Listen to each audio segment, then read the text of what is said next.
خدمت کا معاوضہ نہ لینے پر۔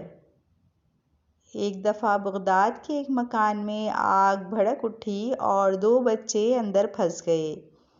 مالک مکان نے امداد کے لیے بہت شور مچایا، یہاں تک کہ 2000 دینار انعام کا بھی اعلان کیا، لیکن کسی شخص کو آگ میں کودنے کی ہمت نہ ہوئی۔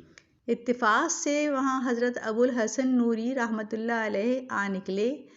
اس شخص کا اضطراب دیکھا تو آگ سے گزر گئے اور بچوں کو صحیح سلامت باہر لے آئے۔ آپ نے شکریہ ادا کیا اور 2000 دینار پیش کیے تو آپ رحمۃ اللہ علیہ نے لینے سے انکار کر دیا۔ اس نے کہا اگر کوئی اور ہوتا تو آگ میں بھسم ہو جاتا، لیکن آپ صحیح سلامت باہر آ گئے، یہ مقام آپ نے کیسے پایا؟ فرمایا خدمت کا معاوضہ نہ لینے سے۔